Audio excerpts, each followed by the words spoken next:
अस्सलाम वालेकुम वरहमतुल्लाह।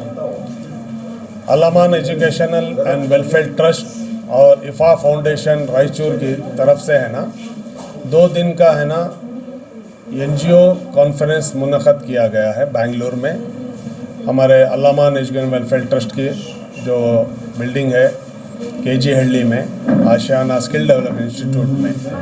तो अल्हम्दुलिल्लाह कल 11 बजे से जो शुरू हुआ, उलमा इकराम सारे मसलकों के उलमा इकराम की दुआओं से अल्हम्दुलिल्लाह ये कॉन्फ्रेंस बहुत बेहतरीन अंदाज में आज ख़त्म हुई है। इसमें तय पाया गया है कि 10 डिस्ट्रिक्ट्स में हमारा काम शुरू होगा। उसके बाद हम लोगों का काम है ना हैदराबाद के डिस्ट्रिक्ट्स और बेंगलुरु के बाकी के डिस्ट्रिक्ट्स में काम आगे बढ़ेगा। ये तय पाया है कि जो नए NGOs हैं वो है ना अल्लामान एजुकेशनल एंड वेलफेयर ट्रस्ट के अंडर में है ना, वहाँ पे है ना अल्लामान ट्रस्ट के नाम से ही वहाँ पे है ना शुरू हो गए इंस्टीट्यूशंस, ब्रांचेस बनाए जाएंगे। अभी रायचूर में अल्हम्दुलिल्लाह आशियाना ओल्ड एज होम के नाम से इफ़ा फाउंडेशन और अल्लामान ट्रस्ट के मातहत एक जगह ली गई है। हमारे साजिद भाई उसकी पूरी कोशिश करके है ना एक जगह लिए हैं। अल्हम्दुलिल्लाह उसका है ना संगे बुनियाद है। इंशाअल्लाह उसका डेट तय करके उसको कंस्ट्रक्शन उसमें शुरू करेंगे। तो इस तरह से इफ़ा फाउंडेशन में है ना जो हमारा स्किल डेवलपमेंट इंस्टीट्यूट चल रहा है यहाँ पे आशियाना का, उसी अंदाज में है ना रायचूर में इफ़ा फाउंडेशन में भी वो शुरू करेंगे इंशाअल्लाह। इस तरह से है ना सारे डिस्ट्रिक्ट्स में एक स्किल डेवलपमेंट इंस्टीट्यूशंस छोटे छोटे पैमाने पे शुरू करेंगे। हर मोहल्ले में इसकी ज़रूरत है। एक काउंसलिंग सेंटर होना चाहिए, कैरियर गाइडेंस सेंटर होना चाहिए और स्किल डेवलपमेंट इंस्टीट्यूशंस होना चाहिए। बच्चों के लिए, औरतों के लिए, लड़कियों के लिए बहुत ज़रूरी चीज़ है। तो हमारे पास इंस्टीट्यूशंस की बहुत कमी है। तो इस वास्ते हम लोगों की कोशिश है कि हम सारे NGOs को कनेक्ट करें एक दूसरे से। जो भी हम काम कर रहे हैं एक दूसरे से शेयर करें। और बेंगलुरु में हम लोग है ना ये हेड ऑफिस बना रहे हैं यहाँ पे अल्लामान ट्रस्ट के ऑफिस में, कि कोई भी NGO बाहर से आए डिस्ट्रिक्ट वाइज और बाहर स्टेट से, तो यहाँ पे आके हमारे ऑफिस में इंतज़ाम रहेगा उनके लिए। हर तरह का उनको सहूलत दी जाएगी। हम लोगों को कनेक्ट करेंगे, कहाँ जाना है, कौन से ऑफिस में जाके किससे बात करना है और कौन से इदारे से क्या काम लेना है, कौन सी फैसिलिटीज़ कहाँ मिलेगी। हम लोग इंशाअल्लाह यहाँ पे है ना बेंगलुरु में है ना हमारा एक जो इदारा है वो है ना ज़िम्मेदारी ले रहा है। एक प्लेटफॉर्म बनाएंगे हम लोग यहाँ पे। तो इस तरह से है ना जो भी है ना हेल्थ के बारे में और दूसरे एजुकेशन के बारे में स्कीम्स वगैरह और जहाँ भी जिसका काम जिस कनेक्ट करने के लिए हम लोग है ना हेल्थ और एजुकेशन के ताल्लुक़ से हम लोग काम करेंगे। तो अलग अलग इंस्टीट्यूशंस के अलग अलग मसले होते हैं, तो उसके रजिस्ट्रेशन ATG 12A जो भी मसले रहेंगे इंशाअल्लाह हम लोग उनको गाइड करके हम लोग बेंगलुरु से हम लोग है ना डिस्ट्रिक्ट में काम करा के देंगे इंशाअल्लाह। तो इस तरह से है ना आप लोगों से भी गुजारिश है, जो भी इदारे हैं ये प्लेटफॉर्म में आए और एक दूसरे से कनेक्ट होंगे। आज का जो दौर चल रहा है इसमें हम लोगों को एक साथ आना ज़रूरी है, क्योंकि बहुत देर हो चुके हैं और हम लोग अगर देर करेंगे तो मुश्किलात बढ़ेंगे। तो आने वाली नस्ल के लिए एटलीस्ट हम लोग आज शुरू करेंगे तो आज से 10-15 साल के बाद इसका रिज़ल्ट मिलेगा।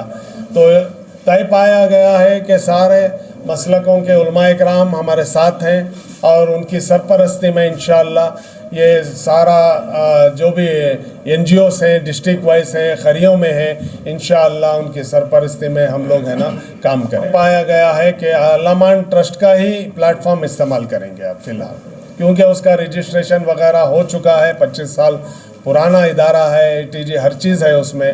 तो वही है ना उसी के ब्रांचेस वो लोग खोलेंगे, डे टू डे वही लोग काम करेंगे। हम लोग है ना उसकी रहबरी करेंगे। कितने NGOs होंगे अभी 10 डिस्ट्रिक्ट्स में ये काम चलेगा। NGOs कितने होंगे? NGOs में अभी 25 NGOs हैं अभी शुरुआत इतना ही है। 25 NGO से हम लोग शुरू करेंगे, इंशाल्लाह आगे चलता रहेगा तो वक्त के साथ हम लोग उसको और बढ़ाएंगे और हैदराबाद में भी इंशाल्लाह उसका बेस बना के हैदराबाद में भी NGO शुरू करेंगे। हैदराबाद से भी है ना 6-7 NGOs आए हैं, तो वो लोग भी है ना वहाँ पे है ना अपने हिसाब से काम करेंगे।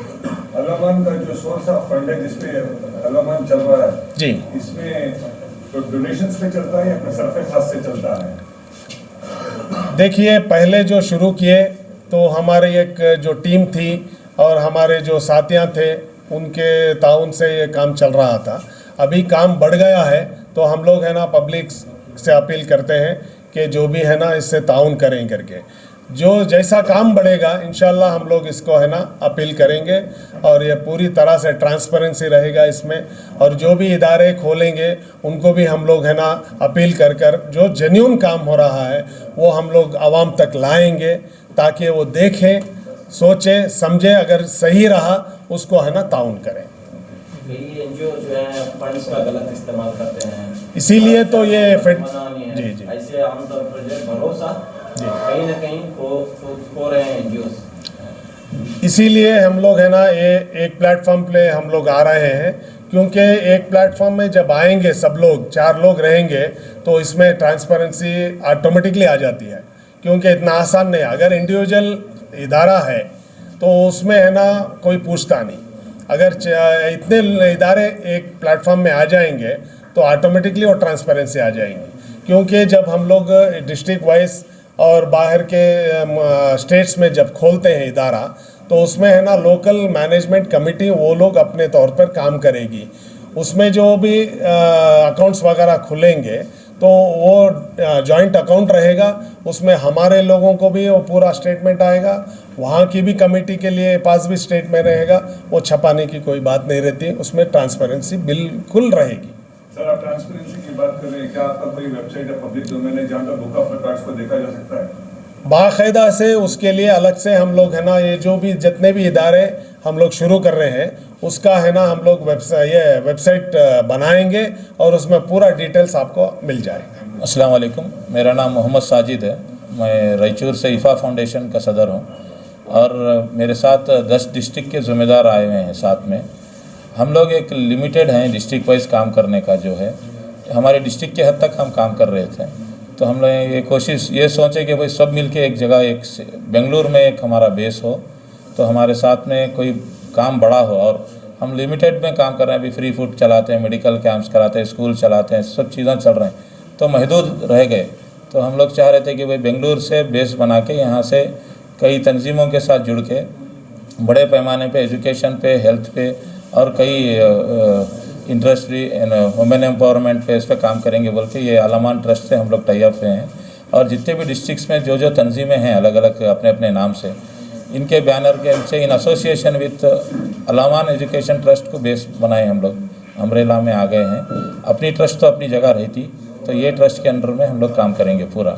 और जैसे कि अनाउंसमेंट जैसा हुआ, आशियाना ओल्ड एज होम यहाँ पे बेंगलुरु में है, नेक्स्ट हमारे को हैदराबाद में एक फातिमा ओल्ड एज होम, ये अभी टोटल इनके पास 50, उनके पास 50, ज़रूरत बहुत ज़्यादा है। तो हम लोग ये सोचते हुए आशियाना का एक ब्रांच वहाँ पे खोलेंगे इन कोलैबोरेशन इफ़ा फाउंडेशन और ये दोनों मिल। तो और कई काम हैं जो मिलके करना चाह रहे हैं बस। सर आज कौम में जहाँ पे इत्तेहाद की इतनी कमी है, इसमें आप इस तरह के एनजीओस को जो मुत्तहिद कर रहे हैं, क्या आपकी अंजुमन मुत्तहिद होने के बाद कोई कॉमन मिनिमम प्रोग्राम है प्लेटफॉर्म पर बनाए जिसके अंदर आप काम करने वाले हैं? अभी जो एनजीओ का काम है पर्टिकुलर कोई कम्युनिटी के वास्ते नहीं रहता है, पर्टिकुलर एक कौम के वास्ते नहीं, ये तो खिदमत खल्क़ है। ईमान के 99 दर्जे हैं, उसमें एक दर्जा ये है कि भाई ईमान खिदमत खल्क़, वो सबसे ज़्यादा कमज़ोर है। बयान तो होता कि भाई पानी पिलाना सुन्नत है, तो पिलाने वाला कौन? तो इसलिए ये से तंजीमों को हम लोग एक टाई अप कर लेके खाना खिलाना सुन्नत है, बीमार की इयादत करना, ये काम के वास्ते थोड़ा टाई अप हो रहा है। अब जैसा कि मैं रायचूर में हूँ, मेरा एक पेशेंट है कि भाई बेंगलुरु को लाना है, तो यहाँ पे मेरा कोई सोर्स नहीं था, तो हैदराबाद भेजना है तो वहाँ पे भी सोर्स नहीं है, तो हम लोग एक टाई अप होते हैं तो एक दूसरे को हम लोग कोऑर्डिनेट कर सकते हैं। क्या आपके एनजीओस मिलकर कोई कॉमन मिनिमम प्रोग्राम बना रहे हैं? ये मेरा सवाल है। ये अभी तो हम एक इस टाइम पे डिस्क्लोज नहीं कर सकते। ये तो कल से जो बात हुई, इसको कैसा बनाना, कैसा अब मुत्तफिक राय आई कि भाई ये बनाना ज़रूरी है, इसको क्या करना। एक थिंक टैंक बनाएंगे हम बेंगलुरु में, यहाँ पे जैसा कि बड़े लोग हैं, जैसा कि इस फील्ड में काम कर रहे हैं, ये लोग डिसाइड करेंगे कि भाई क्या प्रोग्राम बनाना है। 25 साल तंजीम में जोड़ रहे हैं, वो सिर्फ मुस्लिम तंजीमें हैं, एनजीओ। अभी तो मुस्लिम तंजीमें इसमें साथ में हैं। हम लोग इंशाल्लाह आगे जाके दूसरे भी कम्युनिटी के भी लेके हम काम करेंगे इंशाल्लाह। अब ये जितना भी खिदमत खल्क का काम है तो ये कम्युनिटी को लेकर नहीं करते हम लोग। जैसा कि रायचूर की तंजीम है मेरी, जिसमें कई अलग अलग कम्युनिटी के लोग जुड़े हुए हैं इसमें। आखिरी सवाल सर, इतनी सारी तंजीमें बेंगलुरु में अल्लामन के पास आए हैं, क्यों आए आप अल्लामन के पास? क्या देखा आपने अल्लामन में? ना हम पैसा देखे ना तो कुछ भी ऐसा, ये गलतफहमी है कि वो लोग अल्लामान में बहुत तो पैसा होगा हमारे बहुत। हमारी तंजीम में भी अल्हम्दुलिल्लाह पैसा है। हमारे को रहबरी की ज़रूरत थी, ये रहबरी के वास्ते हम आए हैं। ये एक 25 साल का इदारा है, वेल इस्टेब्लिश्ड है, इनके पास काबिल लोग हैं, इनके पास ऑडिटर्स सही हैं, इनको गाइड करने वाले हैं। हमारे डिस्ट्रिक्ट लेवल पे वो सब नहीं होता, तो हम चाह रहे थे कि भाई हमारा काम भी किसी के रहबरी में हो, कोई गाइड हो कि जो हमारे को रहबरी करे। बेंगलुरु में हम कोई भी काम करने को आते हैं तो हमारे को कोई भी गाइडेंस नहीं है यहाँ पे। हम या तो किसी ऑफिसर से मिलना रहे तो भी हमारे वास्ते मुश्किल है। ये कॉन्फ्रेंस करने की वजह यह थी कि हम लोग जब रायचूर गए थे तो वहाँ पे हमको इफ़ा फाउंडेशन करके एक ऑर्गेनाइजेशन मिले, एनजीओ। तो उन्होंने अपना बयान करने लगे कि हमको ये प्रॉब्लम है, वो प्रॉब्लम है, हम भी कुछ करना चाहते हैं, ज़्यादा बड़ा करना चाहते हैं, but we don't have the proper guidance. उसके बाद we started talking and we found out कि जितना हम लोग मिलजुल के कर सकते हैं उतना अकेले अगर करने चलेंगे तो it will take a very long time. Indefinitely होगा but it will take a very long time. तो what we are thinking is if some NGO is already doing something, उनका एक्सपीरियंस लेके अगर हम लोग आगे कुछ काम करें तो we won't make the same mistakes that they have made. So this is the reason we thought कि हम लोग जुड़ के अगर काम करेंगे, एक तो हमारे से गलतियाँ कम होगी, दूसरा जो 1 साल में काम होगा शायद 2 महीने में हो जाए। तो दिस इज़ द रीज़न हम लोगों ने सोचा कि ये कॉन्फ्रेंस करें, NGOs को अलग अलग डिस्ट्रिक्ट से जोड़ें, एक प्लेटफॉर्म के नीचे आए और तेज़ी से काम करें क्योंकि ज़िंदगी बहुत छोटी है। अस्सलाम वालेकुम वरहमतुल्लाहि वबरकातुहू। मेरा नाम शाफिया फ़ारूक है और मैं सहारा चैरिटेबल ट्रस्ट की जनरल सेक्रेटरी हूँ। आज के दौर में एजुकेशन तो हमेशा से इम्पॉर्टेंट रहा है, लेकिन हमारे लोग बहुत निगलेक्ट करते हैं।